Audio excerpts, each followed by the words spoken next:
Boa noite a todos. Boa noite. Vai descansar. Passada da puta eu já fiz. Obrigado pela vossa presença aqui na nossa casa mais uma vez. É bom ver tantas caras aqui na casa, algumas caras novas, algumas vieram do Brasil. Muito obrigado pela vossa presença. Quando esse tema foi sugerido, a evolução, a certeza da vida futura, eu agarrei logo, porque achei que aqui iria conseguir, por estar ligado com o tema, por gostar desse tipo de temas, como eu disse, como eu trouxe da outra vez a palestra, falar da pluralidade dos mundos habitados, são temas ao qual me tocam muito. E assim que eu comecei a pensar no tema, veio logo na cabeça começar a falar logo nos grandes filósofos, tal como Sócrates, o famoso só sei que nada sei, não é? E que falava, conhece-te a ti mesmo. Ele já acreditava na imortalidade da alma. Ele criou um método socrático que, de certo modo, é o que Kardec aplica no Livro dos Espíritos, que é com perguntas bem simples, fazer com que haja uma grande reflexão, hajam grandes respostas. Nós procuramos a nós próprios. Pensei também no Platão, que era seu discípulo, e que formulou uma teoria, que é a teoria das formas. A teoria das formas, aquilo que nos diz é que as formas ou ideias são abstratas, não materiais, eternas e imutáveis, e que seriam dotadas de maior grau de realidade, e não um mundo material, mutável, conhecido por nós apenas por sensações. Então ele nos explica aqui que a grande realidade não está naquilo que nós vemos, não está naquilo que nós tocamos, não está na matéria onde nós estamos agora, mas sim num segundo plano, numa outra dimensão, num outro espaço. Ele acreditava que Deus era demiurgo. E o que é demiurgo? É o Criador que, a partir de um estado pré-existente de caos, tenta fazer seu produto assemelhar-se ao modelo eterno das formas, ou seja, tenta fazer o seu produto seja o mais perfeito possível, ou que busque essa perfeição. Podíamos ir para Aristóteles, que curiosamente é discípulo de Platão e que tenta refutar a teoria de Platão. Segundo Aristóteles, existiam 4 formas fundamentais para a existência. Seria uma forma material, uma forma formal, uma forma eficiente e uma forma final. Usando o exemplo do próprio Aristóteles, ele fala, por exemplo, uma pedra que está no alto de uma montanha. A causa material seria essa pedra. Uma pedra que está no alto de uma montanha e que vai descer dessa montanha. É esse o exercício. A causa material é a pedra. A causa formal é a inclinação que essa montanha tem. A causa eficiente é o empurrão que essa pedra vai sofrer. É o que vai projetar essa pedra pela montanha abaixo. E a causa final é a vontade que a pedra tem de descer a montanha. Ele fez essa refutação ao tentar fazer com que não houvesse um segundo plano, um outro plano de vida. Mas eu acho que ele foi justamente de encontro a esse plano de vida. Porque ele, ao dizer que a causa material é a pedra, ele está a dizer que a causa material é o corpo físico. Ele, ao dizer que a causa formal é a inclinação da montanha, ele está a dizer que é o plano reencarnatório que todos nós traçamos antes de vir para esse corpo físico. Quando ele nos diz a nós que a causa eficiente é o empurrão que impulsiona a pedra para essa inclinação, ele está a nos dizer que é a vontade do Espírito que nos impulsiona a viver. É a vontade do Espírito que anima esse corpo físico. E a causa final, a vontade que a pedra tem de atingir o nível mais baixo, vamos inverter isto, porque ninguém tem vontade de atingir o nível mais baixo, mas é a vontade natural que todos nós temos de evoluir, não é? De olhar em frente e para o alto. É um instintivo, nós não precisamos pensar nisso. É instintivo nosso, é instintivo da nossa alma, a essa busca. Não é? Poderíamos vir para pensadores mais recentes, como Isaac Newton, que através da sua teoria, através da sua terceira lei, prova que toda ação tem uma reação e que essa reação é proporcional a essa ação. Isso é uma verdade incontestável. Todos nós sabemos que no mundo material isto é assim. Nós impulsionamos essa garrafa e há uma reação inversa nesse sentido. Por isso é que temos que fazer a força.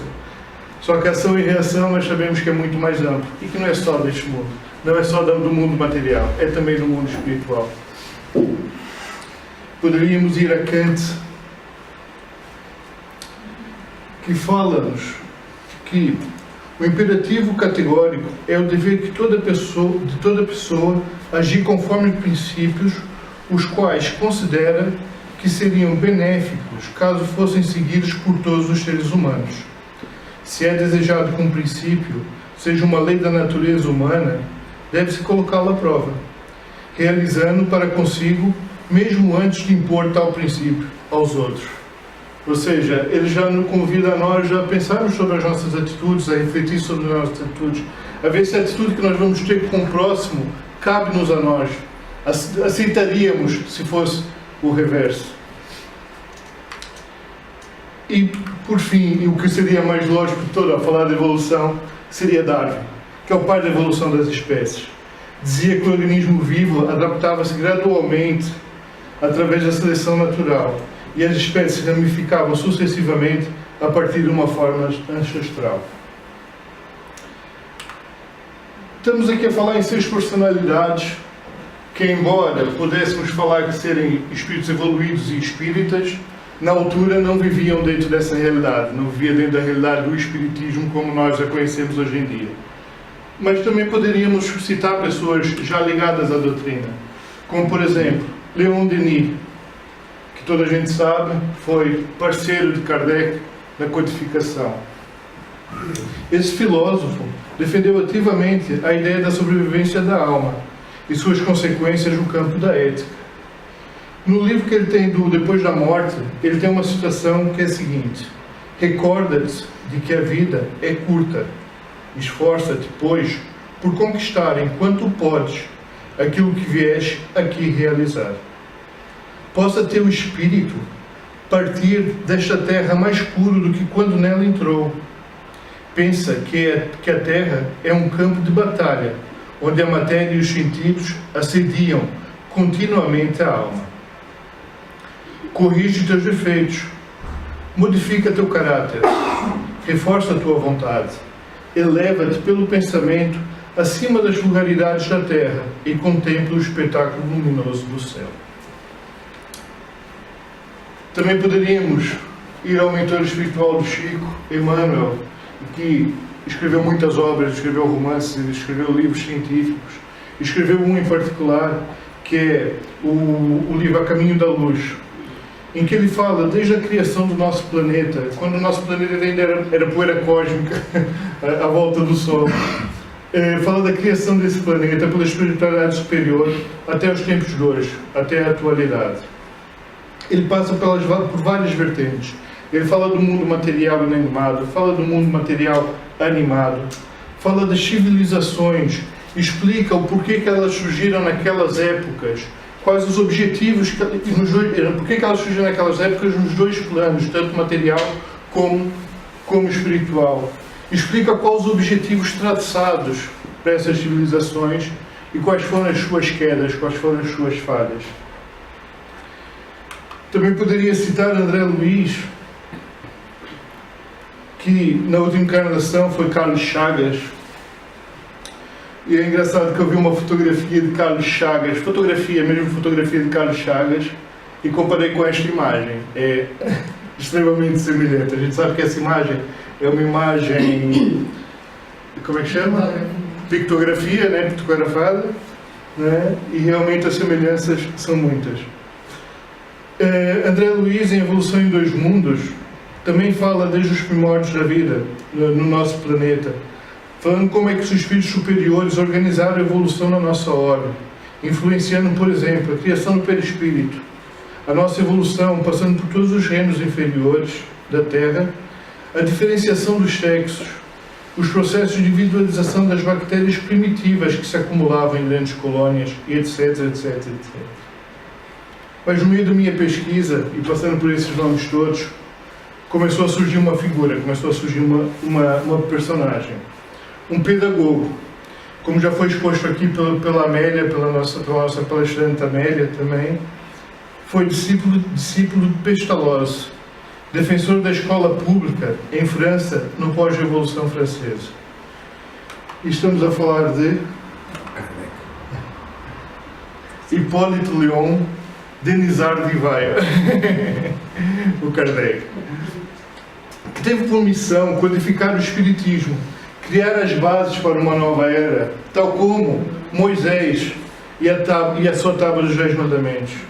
Cristo, que foi a exemplificação da vida na carne e que sempre nos avisou que o seu reino não era deste mundo. Allan Kardec, para muitos, já está ultrapassado, já há quem fala no movimento que Allan Kardec está ultrapassado. Mas o que é certo é que ele não deixou nenhuma pergunta para trás. E durante o meu estudo, pareceu-me, pelo menos a mim, tão atual quando fala da certeza na vida futura, quando fala em evolução e quando fala no caminho moral que devemos seguir. Caminho esse que nos encontramos bem no início, pois ainda mal compreendemos, mal interiorizamos a tábua dos 10 mandamentos. Então diz-nos o Kardec o seguinte: a ideia clara e precisa que se faz da vida futura dá uma fé inabalável, e essa fé tem consequência imensa sobre a moralização dos homens. Muda completamente o ponto de vista sob o qual eles encaram a vida. Sabendo que está em lugar temporário, ele aceita as inquietações, e disso resulta uma calma de espírito que lhe suaviza a amargura. Porque ele tem certeza, ele sabe que só está aqui de passagem, que não é aqui a sua real vida. Já quando está incerto do seu futuro, ele consagra seu presente. Ele é como a criança que não vê nada além dos seus brinquedos e faz tudo para obter esses brinquedos. A vaidade e o orgulho ferido são tormentos que fazem da sua vida uma angústia sem fim. Voluntariamente, ele se entrega a uma verdadeira tortura de todos os instantes. Portanto, vemos então que a importância que se dá aos bens terrenos está sempre em razão inversa à fé na vida futura. Porque ou nos encostamos na dúvida e criamos uma área de conforto, ou então temos a certeza do caminho, seguimos em frente com firmeza e com fé. Então podemos nos perguntar: se a vida material não interessa, não precisamos nos ocupar dela. Por que precisamos nos ocupar das coisas da terra? E os Espíritos nos dizem: não é bem assim. O homem busca instintivamente o seu bem-estar. E mesmo com a certeza de ficar pouco tempo em um lugar, ele ainda quer ali permanecer o melhor ou o menos mal possível. A procura do bem-estar força o homem. Ele é impulsionado pelo instinto do progresso e da conservação, que está nas leis da natureza. Mas somente aquele que considera o futuro dedica ao presente uma importância apenas relativa e se consola facilmente dos seus infortúnios, pensando no destino que o aguarda. Sem falar noutra coisa, nós somos responsáveis, como foi dito pela Andréia aqui na semana passada, sobre a reencarnação, que nós somos responsáveis por toda a matéria que nos é emprestada e que nos auxilia na nossa evolução.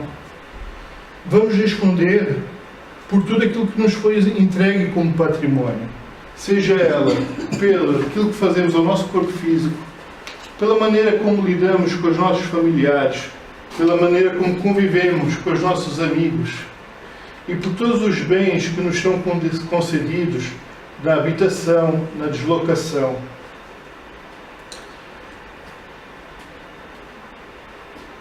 Conta a Andréia, que é uma médica, né, Andréia, do carro? É uma médica. Uma médica que vivia numa zona muito remota e ela era a única pessoa que tinha carro. E toda a gente se dirigia à casa dela para pedir boleia para a terra vizinha. e um dos filhos, certo? Não, ela mesma perguntou. Ela mesma se perguntou a si própria se aquilo que motivava as pessoas não era o interesse do carro, ou seja, se as pessoas não se aproximavam dela só por causa do carro, não é? E depois ela própria começou a compreender. Desculpa, foi mesmo dito. Depois foi-lhe dito, mesmo numa reunião mediúnica por um espírito, que ela não pensasse assim, que as pessoas não se aproximavam dela por causa do carro, que isso não era verdade. E que se ela realmente tinha o carro, era justamente era uma maneira que ela tinha de agradecer o ter o carro, aquelas boleias que ela dava às pessoas que não se conseguiam deslocar para a cidade vizinha. Ou seja, o fato de nós termos um carro não faz com que a gente tenha que nos isolar dos outros. Nós podemos usar o carro em benefício não só nosso, como em benefício do próximo. Mas até aqui tudo bem. Existiu uma vida anterior, existe esta e existirá várias próximas, não é?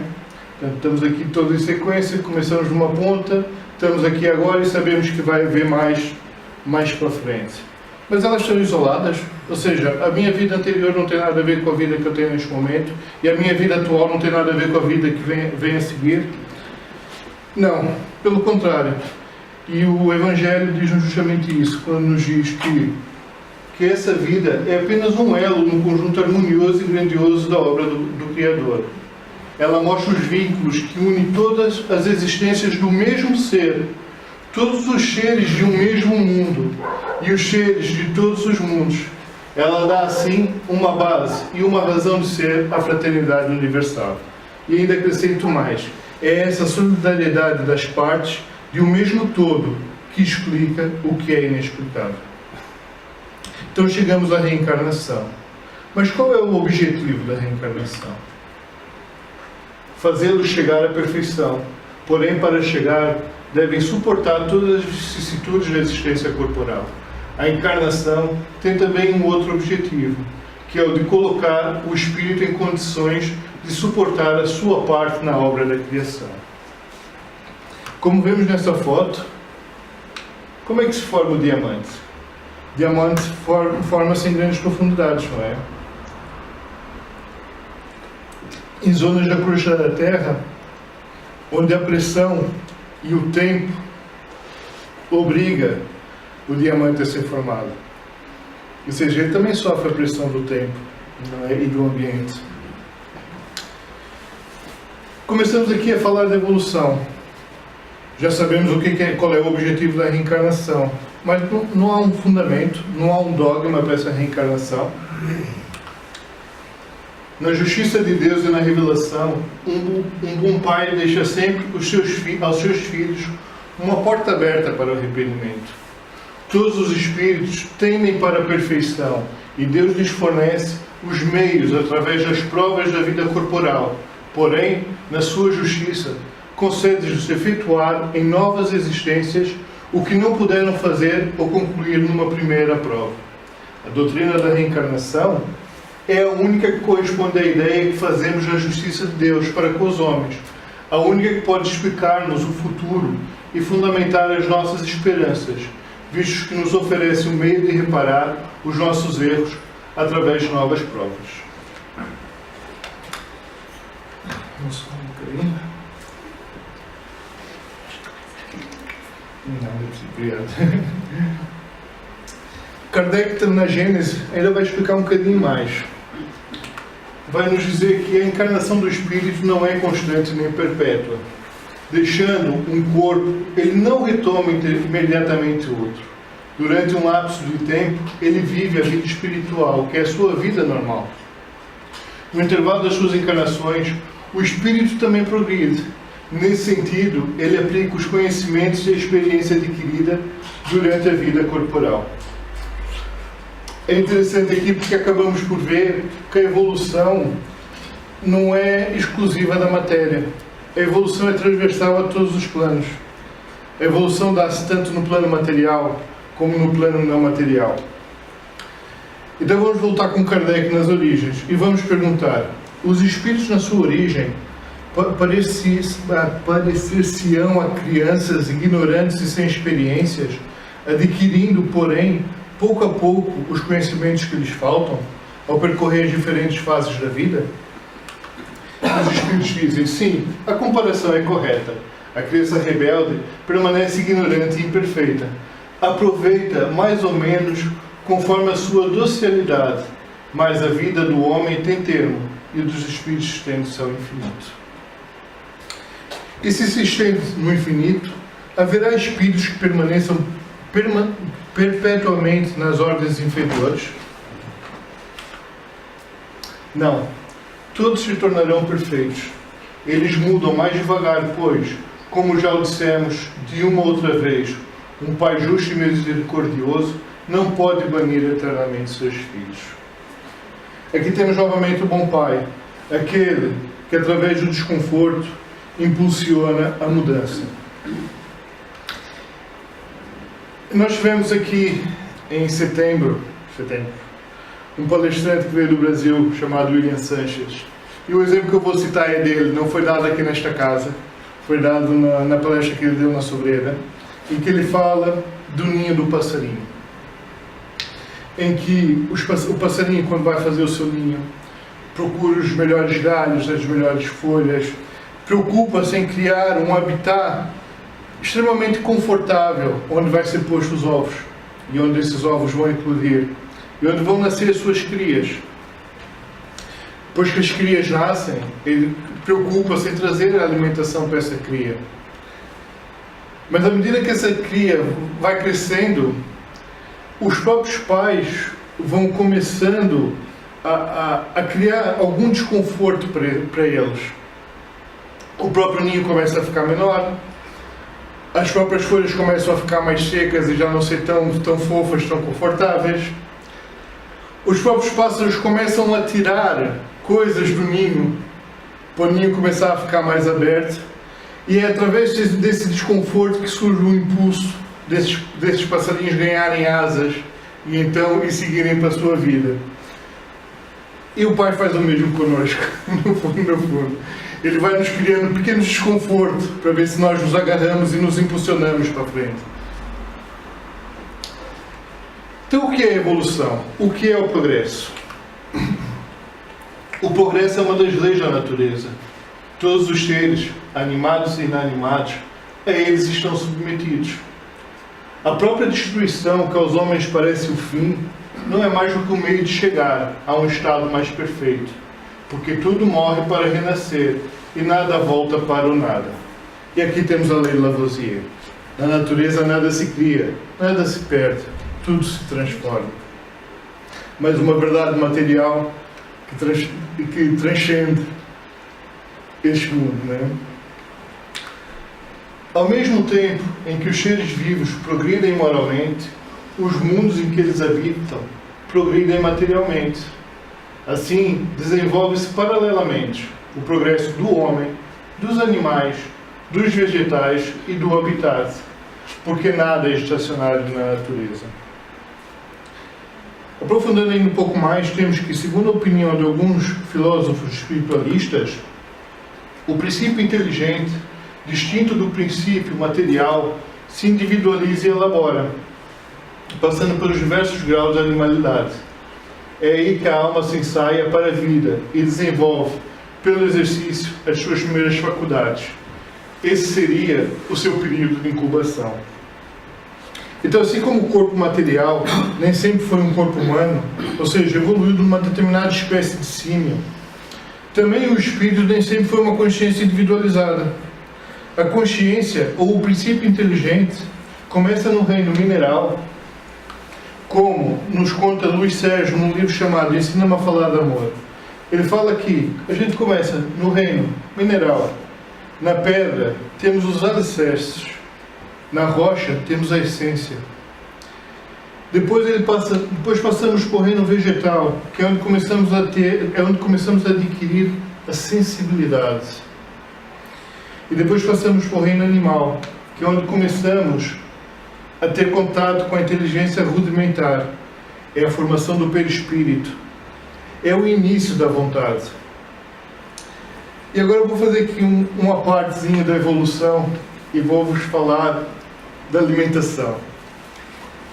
Uma vez eu estava a falar com o Paulo César Frutuoso, quem já foi a jornadas de espiritualidade, a qual nós todos estivemos muito ligados, sabe de quem eu estou a falar, um palestrante brasileiro que lançou, já vai no 5º livro, né, já vai no 4º ou 5º livro.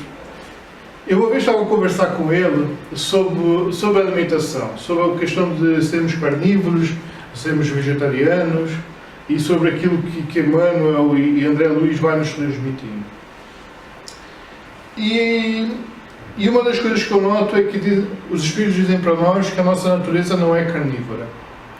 Mas também dizem para nós que alguns dos nossos corpos não estão preparados para o vegetarianismo. Se nós há pessoas que se tornarem vegetarianas vão depender sempre de complementos alimentares para irem buscar, enquanto que há umas que não, que realmente o organismo aguenta ser vegetariano, há outras que têm sempre que ir buscar complementos, comprimidos, alguma coisa para suprir determinadas faltas de vitaminas.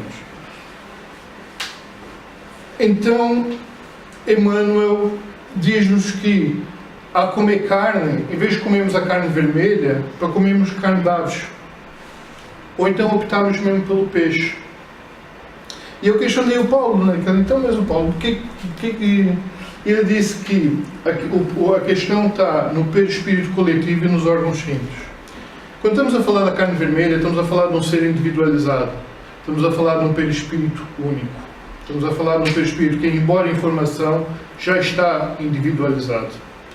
Enquanto que uma ave e um peixe, uma ave que vive em bando e os peixes que vivem em cardume, estamos a falar de órgãos simples e que vivem num perispírito coletivo. Por isso é que a gente olha para o cardume e o cardume move-se todo em harmonia. Porquê? Porque aquilo que move aquele cardume é um perispírito coletivo. E ao tirar um peixe desse perispírito coletivo, o sofrimento é muito menor. O sofrimento espiritual, aquilo que se sente, a vibração que se sente nesse perispírito é muito menor do que no perispírito individualizado. Peço desculpa por essa parte, só que eu acho que uma vez estamos aqui a falar justamente da evolução do espírito, seria interessante. Chegando ao grau de desenvolvimento que essa fase comporta, ela recebe as faculdades especiais que constituem a alma humana. Essa teoria dá uma saída, uma finalidade, um destino aos animais que encontram no futuro uma compensação. O que constitui o homem espiritual não é a sua origem, mas os atributos especiais de que é dotado, atributos que o transformam e fazem dele um ser distinto. Assim como o fruto saboroso é completamente distinto das raízes que muitas vezes são amargas. E vamos voltar então à matéria. Sua união com a matéria é útil ao seu adiantamento. Eis porque a encarnação é uma necessidade. Além disso, pelo trabalho inteligente que ele executa em seu proveito sobre a matéria, ele contribui para a transformação e o progresso material do mundo em que habita. É assim que, enquanto vai progredindo, ele coopera na obra do Criador, do qual é agente inconsciente. Afinal, nós evoluímos e começamos, embora inconscientemente, a cooperar na obra do Pai. Então, como é que eu faço para tomar consciência dessa cooperação? Para participar de forma mais ativa na obra? O que devo fazer nesta e nas vidas futuras? E continuamos com o Kardec, e com a pergunta que ele faz, que é: depende dos espíritos apressar o seu progresso para a perfeição? E a resposta é: certamente. Eles o conseguem com maior ou menor rapidez, conforme o seu desejo e a submissão à vontade de Deus. Uma criança dócil não se instrui mais depressa do que a outra rebelde? Sendo mais conciso, à medida que progride moralmente, o espírito se desmaterializa, isto é, se subtrai à influência da matéria, se depura. Entretanto, como age de acordo com o seu livre-arbítrio, ele pode, por negligência ou má vontade, retardar o seu avanço, prolongando, por consequência, a duração das suas encarnações materiais. E agora, o Pai não podia fechar um bocadinho os olhos e deixar a gente pular aqui uns degraus, não podia, né? Avançar-nos a fazer um bocadinho de batota. Ou seja, Deus não podia isentar os espíritos das provas que devem sofrer para chegar à primeira ordem? E é dito, se tivesse sido criado perfeito, não teria o mérito para gozar dos benefícios dessa perfeição. Onde estaria o mérito sem luta? Onde é que estaria o mérito se nós não trabalhássemos por Ele próprio? Não é? Mas então, em que consiste essa perfeição? Jesus o disse: amar seus inimigos, fazer o bem àqueles que nos odeiam, orar pelos que nos perseguem. Ele mostra com essas palavras que a essência da perfeição é a caridade, porque traz como consequência a prática de todas as outras virtudes. Encontramos então o homem de bem, aquele que interroga a sua consciência sobre os seus próprios atos. Pergunta se não violou essa lei, se não praticou o mal, se fez todo o bem que podia, se desperdiçou voluntariamente uma ocasião de ser útil, se fez aos outros tudo o que desejava que os outros fizessem por ele. Tem fé no futuro. Ele sabe que todas as vicissitudes da vida são provas ou expiações e as aceitam sem lamentar. Inspirado pelo sentimento de caridade e de amor ao próximo, faz o bem pelo bem, sem esperança de retorno. Ele retribui o mal com o bem, toma a defesa do fraco contra o forte, encontra satisfação nos benefícios que distribui, nos serviços que presta, nas alegrias que proporciona, nas lágrimas que fazem estancar. Em todas as circunstâncias, a caridade é o seu guia. Ele perdoa as ofensas e é indulgente para com os outros, porque sabe que também necessita de indulgência. E se recorda dessas palavras do Cristo, que aquele que está sem pecado, lhe atira a primeira pedra. Estuda as suas imperfeições e trabalha para combatê-las. E é mais engraçado aquilo que vem a seguir, que é o que acabamos de expor, não é uma enumeração completa de todas as qualidades, mas todos aqueles que se esforçar para possuir as que aqui foram citadas, está no caminho que conduz a todas as outras. Não estamos aqui criando nenhuma nova moral, até porque revemos tudo o que foi enumerado e muito mais no Cristo, que é o exemplo, a verdade e a vida. Lembremos que Ele disse para todos nós: sois deuses, e ainda disse mais: ninguém chega ao Pai sem passar por mim. Ou seja, vocês estão em evolução, como eu estou, apesar de estar um pouco mais avançado. Essa é a compreensão, é a prática da moral do Cristo, dando uma fé sólida e esclarecida àqueles que duvidam ou vacilam. Mas não vamos mistificar, nós não estamos aqui a querer mistificar, nós não estamos aqui a querer formar Madre Teresa de Calcutá, ok? Porque não podemos esquecer de uma coisa, que é o homem no mundo. E o que é o homem no mundo? Não julgueis que ao vos incentivar-vos a prece e a evocação mental, estamos vos convidando a viver uma vida mística, fora das leis da sociedade em que estás condenado a viver. Não, viveis com os homens da vossa época, sacrificai-vos às necessidades, mas sacrificai-vos a ela com sentimento de pureza. Sois chamados para entrar em contato com espíritos de natureza diferente. Não melindres a nenhum daqueles com os quais vos encontrardes. Sedes alegres, mas com a alegria que a consciência limpa proporciona. A virtude não consiste em se assumir um aspecto severo e triste, em repelir os prazeres que vossas condições humanas permitem. Que nada seja feito sem que a lembrança de Deus venha purificar e santificar os vossos atos. Não imagineis que para viver em comunicação conosco seja preciso entregar-se ao martírio. Sede perfeito segundo as necessidades da humanidade, mas que em vossa felicidade não entre jamais nenhum pensamento que possa ofender ou fazer entristecer aqueles que vos amam e dirigem. Deus é amor e abençoa aqueles que amam santamente. E já vou seguindo para o final com Santo Agostinho, que responde da seguinte forma a uma pergunta de Kardec: qual o meio prático mais eficaz para se melhorar nesta vida e resistir ao arrastamento do mal? Um sábio da antiguidade vos disse: conhece-te a ti mesmo. Fazei o que eu mesmo fazia quando vivi na terra.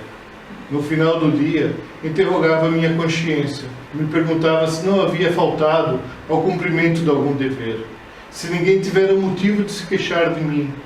Foi assim que cheguei a conhecer-me e a ver o que em mim precisava de reforma. Perguntai a vós mesmos sobre o que tendes feito. Se fizeste alguma coisa que censurarieis nos outros, se praticaste uma ação que não ousaríeis confessar. Examina o que podeis ter praticado contra Deus, depois contra o vosso próximo e finalmente contra vós mesmos. Quando estiverdes indecisos sobre o valor de uma das vossas ações, perguntai a vós mesmo como as qualificareis, se ela fosse praticada por outra pessoa. Se a censurais, porém, ela não poderia ser legítima em vós. Que aquele que tem vontade séria de se melhorar explore a sua consciência, a fim de arrancar dela as más inclinações, como arranca a erva daninha do seu jardim. Fazeis, portanto, perguntas claras e precisas, e não temais multiplicá-las. Pode-se muito bem gastar alguns minutos para conquistar uma felicidade eterna. Eu sei que muitos dizem que o presente é positivo e o futuro incerto. Ora, eis precisamente o pensamento que estamos encarregados de destruir em vós, pois queremos fazer-vos compreender esse futuro, de maneira que não possas deixar dúvida alguma na vossa alma. Isso que Santo Agostinho expõe aqui, ele fazia diariamente. Não fazia como resolução de fim de ano, como muitas vezes fazemos. Não fazia no fim do mês, dizendo, no próximo mês é que vai ser. Ou como as dietas de segunda-feira, na segunda-feira eu vou começar aquela dieta. Não, ele fazia isso diariamente. E não tinha medo de perder alguns minutos. Porque nesses alguns minutos que ele perdia, ele estava a conquistar a felicidade eterna. Muito obrigado. Peço desculpa, foi um bocado teórico, mas foi aquilo que me foi entregue, foi aquilo que me foi transmitido, foi o caminho que me foi transmitido. E que seja proveitoso para todos, como foi proveitoso para mim esse estudo. Muito obrigado.